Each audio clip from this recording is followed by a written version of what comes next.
तो नमस्कार प्यारे साथियों, कैसे हैं आप सभी लोग। आप सभी का स्वागत है हमारे भर्ती सार के यूट्यूब प्लेटफॉर्म पर। तो आप सभी लोगों को जैसा कि पता ही है, यूपी पुलिस एग्जाम को टारगेट करते हुए हम लोगों ने एक प्रैक्टिस सेट सीरीज डिज़ाइन की है। तो उसी का आज एक नेक्स्ट वीडियो है। तो बने रहिए साथ और ज़्यादा से ज़्यादा लोगों को शेयर कीजिए, चैनल को सब्सक्राइब कीजिए, जिससे लेटेस्ट वीडियो नोटिफिकेशन अपडेट आपको मिल सके। ठीक है, तो बिना किसी देरी के हम लोग स्टार्ट करते हैं। क्वेश्चन नंबर 1, निम्नलिखित में से किस राज्य ने खेलो इंडिया यूथ गेम के चौथे संस्करण की मेजबानी की थी। ठीक है, तो इसका राइट आंसर हो जाएगा option number B, Haryana. Haryana के पंचकुला में इसका आयोजन किया गया था 2021 में। ठीक है, और इसमें सबसे टॉप किया था हरियाणा ने ही, और सेकेंड स्थान पर आया था महाराष्ट्र। होस्ट स्टेट ने ही इसमें टॉप किया था 108 मेडल के साथ। ठीक है, इसका राइट आंसर हो जाएगा ऑप्शन नंबर 2। नेक्स्ट क्वेश्चन की तरफ चलते हैं। क्वेश्चन नंबर 2, भारत से पहले किस देश ने नीति निर्माण उद्देश्यों के लिए पंचवर्षीय योजनाएं शुरू की थी।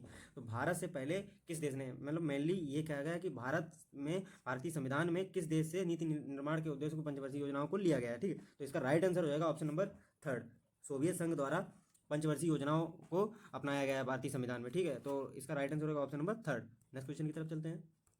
क्वेश्चन नंबर 3, मोहनजोदाड़ो के विशाल स्नानागार की खुदाई निम्नलिखित में से किस क्षेत्र में की गई थी। तो इसका राइट आंसर होगा ऑप्शन नंबर 3, दुर्ग। दुर्ग में की गई थी, और मोहनजोदाड़ो को ही मृतकों का टीला कहा जाता है, मृतकों का टीला। ठीक है, एक हड़प्पा युगीन स्थल है, और ये पाकिस्तान के सिंध प्रांत में पड़ता है। ठीक है, इसका राइट आंसर होगा ऑप्शन नंबर 3। नेक्स्ट क्वेश्चन की तरफ चलते हैं। क्वेश्चन नंबर 4, इब्न बतूता की यात्रा पुस्तक, जिसे रिहला कहा जाता है, मूल रूप से किस भाषा में लिखी गई थी। तो इसका राइट आंसर होगा ऑप्शन नंबर बी, अरबी भाषा में लिखी गई थी। इब्न बतूता मोरक्को का यात्री था, जो कि भारत में मोहम्मद बिन तुगलक के शासनकाल में, एमबीटी के शासनकाल में भारत में आया था। एमबीटी ने ही इसे अपना काजी नियुक्त किया था। ठीक है, काजी विद्वान व्यक्ति था। इसका राइट आंसर होगा option number B. Next question की तरफ चलते हैं। क्वेश्चन नंबर 5, भारतीय संसद ने 2002 के 86वें संविधान संशोधन अधिनियम को मंजूरी दी, जो इतने से इतने आयु वर्ग के बच्चों के लिए प्रारंभिक शिक्षा मौलिक अधिकार सुनिश्चित करता है। तो इसका राइट आंसर होगा ऑप्शन नंबर 4, 6 से 14 वर्ष के बच्चों को शिक्षा देना अनिवार्य किया गया था। ठीक है, नेक्स्ट क्वेश्चन की तरफ चलते हैं। क्वेश्चन नंबर 6, निम्नलिखित में से किस भारतीय ओलंपिक ने प्लेइंग टू विन शीर्षक की आत्मकथा लिखी है। ठीक है, इसका राइट आंसर हो जाएगा option number D, Saina Nehwal. Next question की तरफ चलते हैं। क्वेश्चन नंबर 7, निम्नलिखित में से कौन उत्तर प्रदेश की निर्वाह फसल का उदाहरण है। तो इसका राइट आंसर होगा ऑप्शन नंबर डी, गेहूं। गेहूं एक उत्तर प्रदेश की निर्वाह फसल है। कपास, जूट, गन्ना, ये तीनों व्यावसायिक फसलें हैं, सहायक फसलें हैं। ठीक है, इसका राइट आंसर हो जाएगा ऑप्शन नंबर डी। तो नेक्स्ट क्वेश्चन की तरफ चलते हैं हम लोग। क्वेश्चन नंबर 8, उस्ताद अल्लाह रखा खां, साबिर खां, पंडित किशन महाराज और पंडित ज्ञान प्रकाश घोष किस वाद्य यंत्र से संबंधित रखते हैं। तो इसका राइट आंसर होगा ऑप्शन नंबर डी, तबला वादक हैं ये चारों।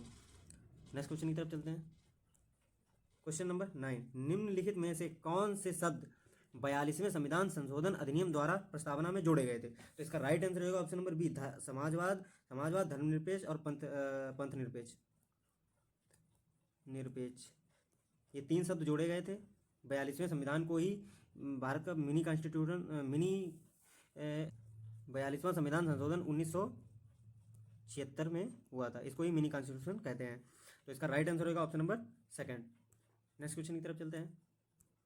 क्वेश्चन नंबर 10, निम्नलिखित में से कौन सी एक उत्कृष्ट गैस नहीं है। तो इसका राइट आंसर होगा option number D, nitrogen.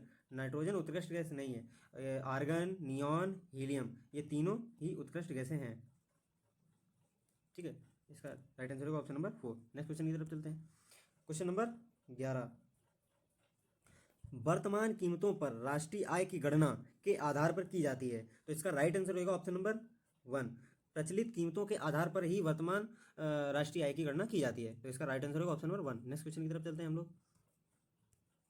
Question number 12, किस राज्य विधानमंडल के प्रत्येक सदन को समय समय पर बैठक के लिए बुलाता है। मतलब राज्य विधानमंडल में प्रत्येक समय समय पर कौन बैठक के लिए बुलाता है। तो इसका राइट आंसर होगा ऑप्शन नंबर 3, राज्यपाल। नेक्स्ट क्वेश्चन की तरफ चलते हैं। क्वेश्चन नंबर 13, निम्नलिखित में से कौन वैदिक काल में राजा के लिए धार्मिक अनुष्ठान करता था। तो इसका राइट आंसर होगा option number A, Purohit. Next question की तरफ चलते हैं।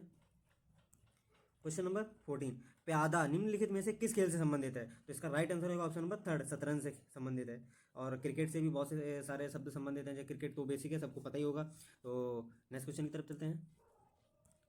क्वेश्चन नंबर 15, महान कवि और मानवतावादी लेखक रविंद्रनाथ टैगोर ने किस घटना के विरोध में अपनी नाइटहुड की उपाधि लौटा दी थी? नाइटहुड की उपाधि उन्हें ब्रिटिश गवर्नमेंट के द्वारा दी गई थी। तो इसका राइट आंसर होगा ऑप्शन नंबर 4, जलियांवाला बाग हत्याकांड 1919 द्वारा उन्होंने अपनी नाइटहुड की उपाधि ब्रिटिश गवर्नमेंट को लौटा दी थी, जिसमें भीषण नरसंहार हुआ था। ठीक है, नेक्स्ट क्वेश्चन की तरफ चलते हैं हम लोग।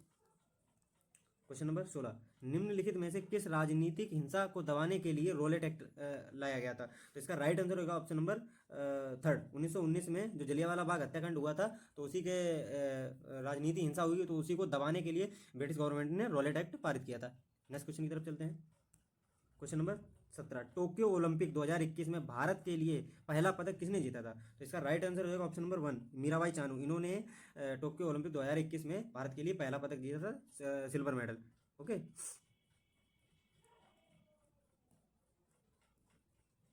सिल्वर मेडल उन्होंने जीता था। नेक्स्ट क्वेश्चन की तरफ चलते हैं। क्वेश्चन नंबर 18, भारतीय संविधान का कौन सा अनुच्छेद विधेयकों पर राज्यपाल की स्वीकृति से संबंधित है? तो इसका राइट आंसर होगा ऑप्शन नंबर 1, अनुच्छेद नंबर 200। नेक्स्ट क्वेश्चन की तरफ चलते हैं। क्वेश्चन नंबर 19, मगध साम्राज्य पर शासन करने वाले प्रथम राजवंश का क्या नाम था? इसका राइट आंसर होगा ऑप्शन नंबर बी, हर्यक वंश। हर्यक वंश। ठीक है, नेक्स्ट क्वेश्चन की तरफ चलते हैं। क्वेश्चन नंबर 20, 1939 में फॉरवर्ड ब्लॉक की स्थापना निम्नलिखित में से किसने की थी? तो इसका राइट आंसर होगा option number B, Subhash Chandra Bose ने। जब हरिपुरा अधिवेशन से उन्होंने अपना इस्तीफा दे दिया, तो इसके बाद सुभाष चंद्र बोस ने अपने फॉरवर्ड ब्लॉक की स्थापना की थी। नेक्स्ट क्वेश्चन की तरफ चलते हैं। क्वेश्चन नंबर 21, निम्नलिखित में से किस क्षेत्र में वर्ष में सर्वाधिक वर्षा होती है? तो इसका राइट आंसर होगा ऑप्शन के अकॉर्डिंग शिलांग। नेक्स्ट क्वेश्चन की तरफ चलते हैं। क्वेश्चन नंबर 22, दिए गए स्मारकों में कौन सा स्मारक कर्नाटक में स्थित नहीं है? तो इसका राइट आंसर होगा ऑप्शन नंबर 2, पलक्कड़ का किला। ये तमिलनाडु राज्य में स्थित है। बाद बाकी होयसल मंदिर कर्नाटक में, कित्तूर का किला भी कर्नाटक में, गोल गुंबज भी कर्नाटक में। ठीक है, नेक्स्ट क्वेश्चन की तरफ चलते हैं। क्वेश्चन नंबर 23, कितने से कितने आयु वर्ग के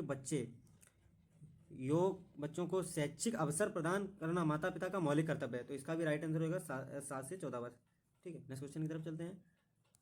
क्वेश्चन नंबर 24, भरतनाट्यम की उत्पत्ति निम्नलिखित में से किस राज्य में हुई थी? तो इसका राइट आंसर होगा ऑप्शन नंबर 3, तमिलनाडु। ठीक है, और आंध्र प्रदेश से कुचिपुड़ी की उत्पत्ति हुई थी।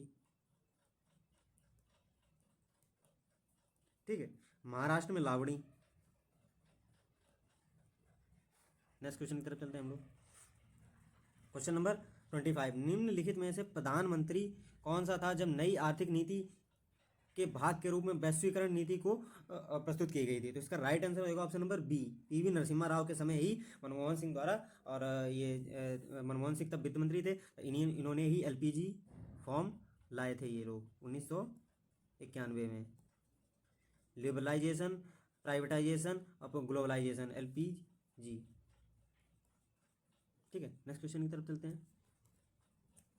क्वेश्चन नंबर 26, IBM महिला विश्व मुक्केबाजी चैंपियन 2023 की मेजबानी किस देश ने की थी? तो इसका राइट आंसर होगा ऑप्शन नंबर 4, भारत द्वारा की गई, नई दिल्ली में। नेक्स्ट क्वेश्चन की तरफ 27, निम्नलिखित में से कौन सा सांस्कृतिक उत्सव उत्तर प्रदेश पर्यटन विभाग द्वारा आयोजित किया जाता है? इसका राइट आंसर होगा ऑप्शन नंबर 1, ताज महोत्सव।